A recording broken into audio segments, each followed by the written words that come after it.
qualquer coisa virou uma discussão entre esquerda e direita, isso ela não ajuda em nada. E eu não entendo. Você tem razão. Por que começou isso e como a gente acaba com isso? Porque quando eu vejo o panorama para a próxima eleição, é aterrador.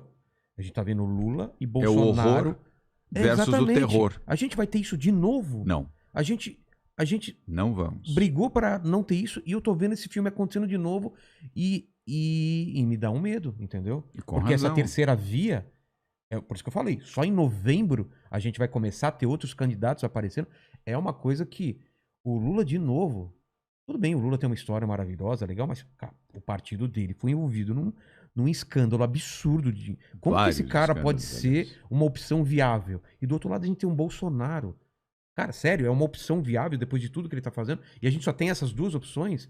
E parece que é isso. Isso é uma coisa que deixa a gente, eu pelo menos, sendo mais velho... Sem esperança. Sem esperança, exatamente. Porque uma coisa é, estamos vendo um panorama difícil, mas eu tô vendo no horizonte uma coisa melhor. Agora a gente vê no horizonte isso, e aí? O que a gente faz? Muda. Primeiro, por que a gente chegou nessa briga horrível entre esquerda e direita, amigo brigando com amigo, familiar com familiar, numa pandemia que eu achei que a gente ia se unir mais. Você não pensou? Falou, não, pandemia, todo mundo vai se unir. Era hora de unir todos. Mas foi o contrário. E o Brasil foi dividido. Exatamente, o Brasil foi dividido. E quem pagou essa conta? 526 mil mortos até agora. Por que aconteceu isso? Você fez uma análise da onde começou isso? Radicalismo. O radicalismo traz radicalismo. O que elegeu Jair Bolsonaro? O voto anti-PT. Exatamente. Que tem o Jair Bolsonaro? Eu não quero ser desrespeitoso com ninguém. Mas qual a inteligência do Jair Bolsonaro? Qual a biografia de Jair Bolsonaro? O que ele fez na vida que pudesse fazê-lo um líder que engrandecesse o seu mandato? Você não é capaz de dizer. Na hora certa. Ninguém é capaz de dizer, porque ele não fez. Ele até do exército foi expulso. Por incompetência, por insubordinação. Quem recomenda rachadinha e acha que isso é normal, quem rouba um tostão, rouba 1 milhão. Exatamente. Eu aprendi isso.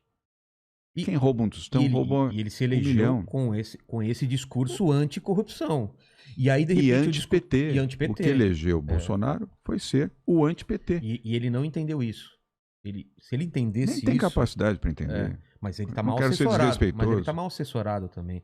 Porque se ele entendesse que o principal coisa que elegeu ele, que moveu, foi o antipetismo, ele entenderia que o que o pessoal viu no PT não queria ver no governo dele. Claro. E aí tá repetindo os mesmos erros. Rachadinha ok, tal. O que é? Essa rachadinha é uma coisa normal mesmo? Acontece? Claro que não é normal. Então, você roubar não é normal. Então, mas por que é colocado... Roubo é roubo. Tá no código. Que é colocado como se fosse no Código Penal. Não importa se você roubou R$1.000 ou R$1 milhão.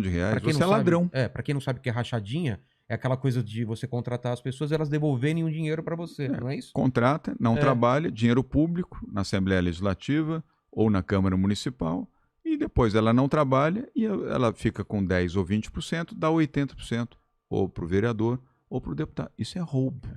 É roubo de dinheiro público. Isso é roubar. O roubo não se caracteriza pelo volume. Roubo é roubo. Exatamente. Entendeu? E se alguém entra aqui na sua casa, rouba o seu equipamento de som, roubou. E se alguém entrou no banco e levou do banco R$1 milhão, roubou também. Os dois são ladrões. Você vai tipificar o roubo de acordo com o Código Penal. Mas os dois são ladrões. E eu vejo... Então nós não podemos... a situação anterior também foi uma situação... Nunca se roubou tanto no Brasil. Os fins não justificam os meios, Rogério. Concordo. Não há como justificar alguém que atenda os pobres e os humildes. Rouba mais faz, não existe isso. Rouba mais não faz. Se justifica. Não se justifica. Por isso, uma posição de centro é difícil. Você pode dizer, puxa, mas é difícil. Mas é difícil. Mas existe.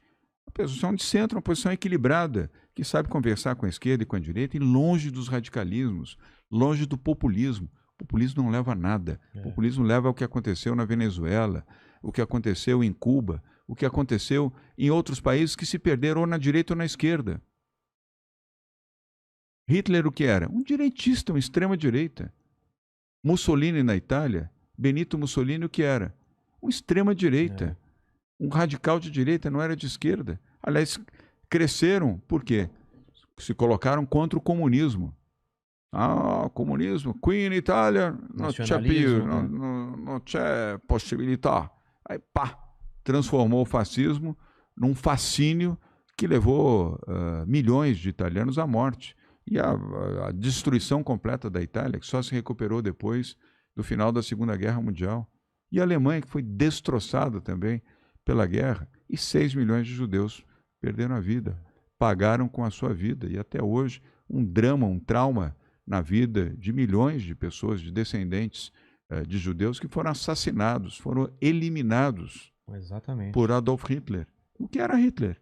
Era uma extrema-direita, um fascínora. Você entende? Tem Stalin do outro lado também. Assim como Stalin. Aí vamos do outro lado. Stalin matou, assassinou milhões de russos pela esquerda. Exatamente. Populismo. E outros tantos. O extremismo, né? O extremismo. Mas o caminho do centro é o caminho do equilíbrio, é o caminho da paz, é o caminho do entendimento, é o caminho do crescimento, do respeito pela democracia, da liberdade, da oportunidade, do respeito por aquelas pessoas que pensam diferente e que não necessariamente pensam como você e nem por isso devem ser tratadas como antagonistas e eliminadas ou ameaçadas de morte ou emparedadas pelas fake news, ou canceladas, ou por arma no coldre, ou na sua cabeça. Uma versão moderna que é cancelamento, é tirar o emprego da pessoa por causa de pensamentos diferentes. É um erro. Mas a última eleição meio que mostrou que os lados mais extremos não ganharam muita coisa não, né? Você fala das eleições municipais o Bolsonaro, agora, 2020. O Bolsonaro já está caindo. E o PT já caíram. Foi um recado um pouco, né? Claro.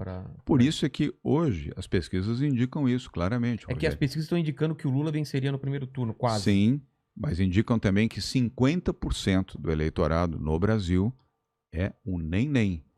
Nem Lula, nem Bolsonaro. Eles podem ter uma porcentagem grande, mas tem rejeição muito grande. Muito alta. E o Bolsonaro fazendo jus, porque todo dia faz bobagem, todo dia comete atrocidades.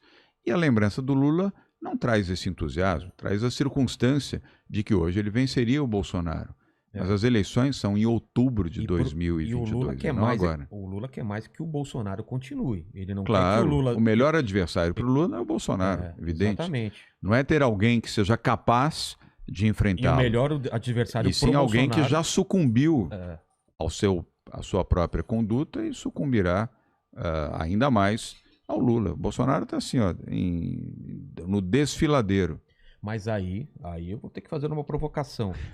E na eleição, quando você se aproximou do Bolsonaro, naquela época você não tinha noção que ele ia se tornar o que era hoje? Não. Porque era o antipetismo. Você também estava batendo no PT. Eu venci o PT, como é que eu poderia votar no PT? Exatamente. Eu venci o Fernando Haddad na Prefeitura de São Paulo. Como é que eu podia votar no PT? E eu não anulo o voto. Isso, por princípio, eu não anulo nem cancelo o voto.